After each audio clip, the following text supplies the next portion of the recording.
Odako Jumia, mtoto wa Ahero, Kevo Engineer, Skypack Records. Ni Junior wera na kwa nyu.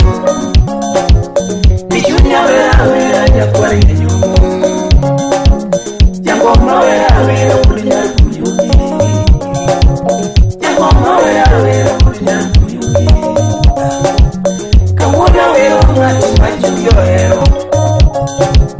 Kamuna wera ngati majuyo hero. Kamuna wera ngati majuyo hero.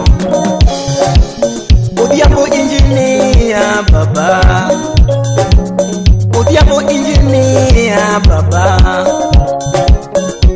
Owagaro ko baba yo, Owagaro ko baba yo, Owagoto yo baba, Owagoto yo baba, for Veronica Nyau Kenya. For Veronica Nyau Kenya. Baba Brighton baba yo. Baba Brighton baba yo. Odiambo wudu Kenya baba. Anel wudu Kenya baba. Odiambo wudu Kenya baba. Tokiri changa tuni yudo pesa. Tokiri cha usiepe ni yudo mwandu.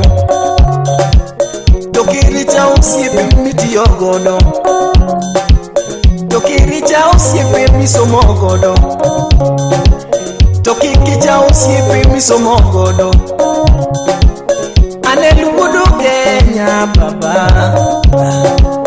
Nodiambo wudu Kenya baba. Anelu wudu Kenya baba. Nodiambo wudu Kenya baba. Kitimo mara titimo ne in. Kitimo mara titimo ne in. Kitimo maber titimo ne in. Kitimo maber titimo ne in. Kitimo mara titimo ne in. Toponi timo mara titimo ne in. Odiso ero siepe dutote. Nodiambo ero siepe dutote. Tudongo ero jothum dutote. Nidongo ero jothum dutote. Pepsi Imoso nasa Ujoge manu siep na mabuyi Ben Pisi Uruko yugi Kasinso Mago siepe gadutote Maka yole kani poda paru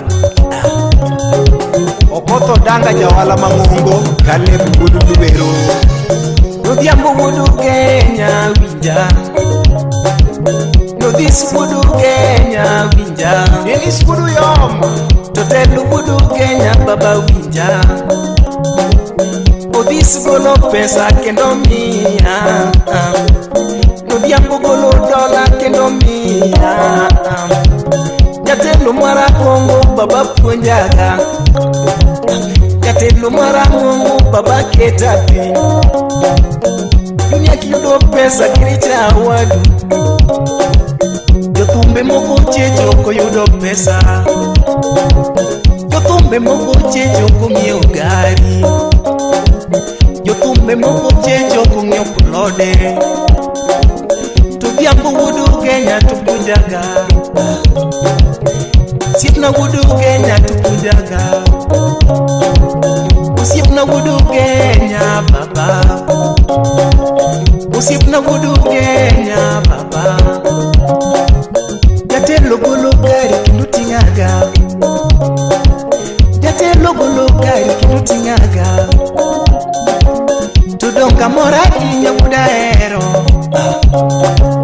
Jatelo golo pesa dunge miaga Nidonga mora inya muda ero Nodiambo wudu Kenya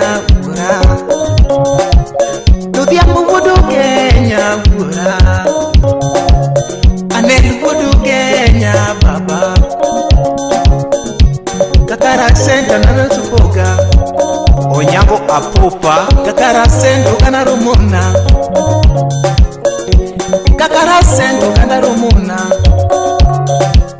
jo boda boda tuto ne romona, Samuel Aperi jo boda boda tuto ne romona, Ogola Oundo jo apiko tuto ne ruaka,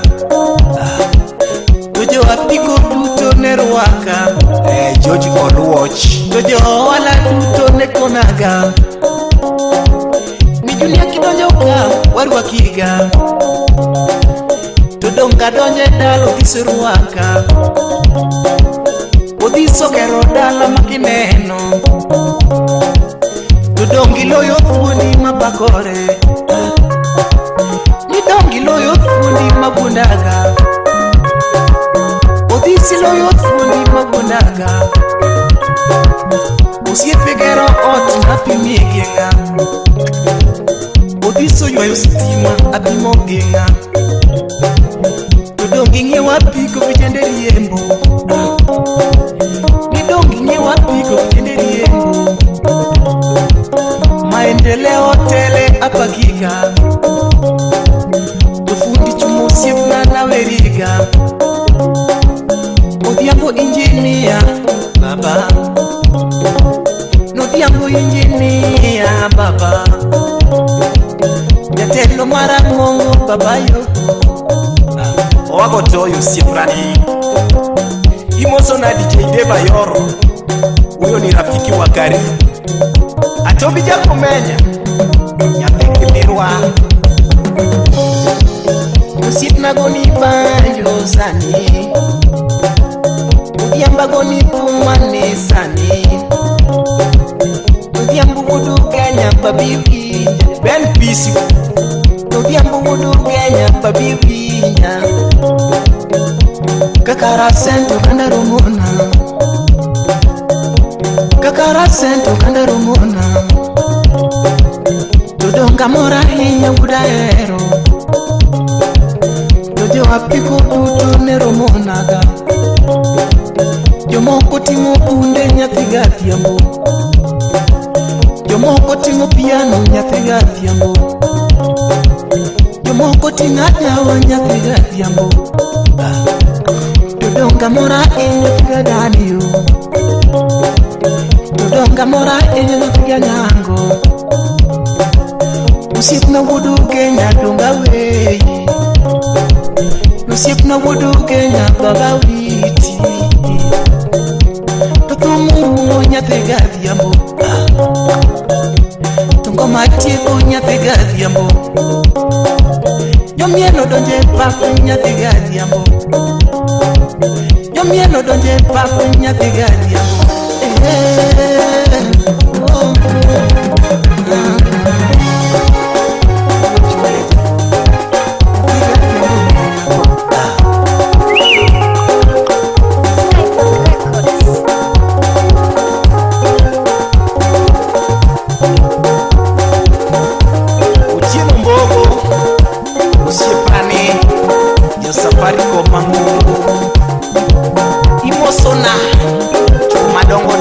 small, Musna Omondi, Urumbe,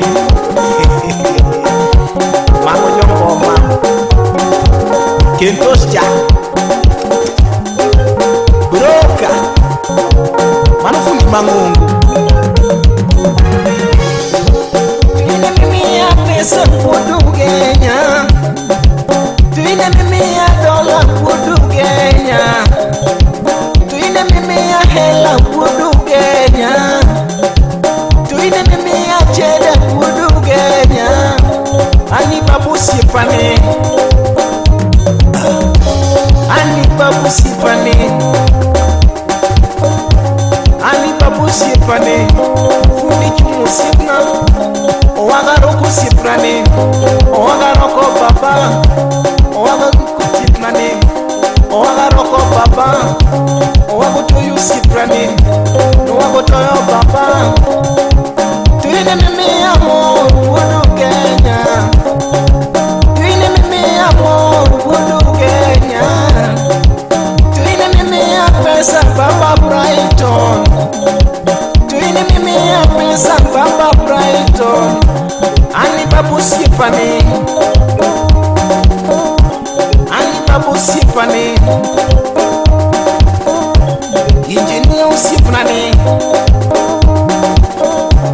ani mudanel yo. Baba yo, msipa konyaka leo baba yo, notisi konyaka leo baba yo, tudaki vinje duondamu udiembo masani kuduge, kiyiri vinje duondamu udiembo masani kudugenya, usipijona ngara, usipijona ngara, asanti sana. Atobija kumenya Nyateki Mirwa, Salamia Masi Okuto pamoja na Elizabeth Odada, mtoto wa Muhoroni nyumbani kwetu, mana hero dada. Kasuku Rafael, Ramogi Radio Ka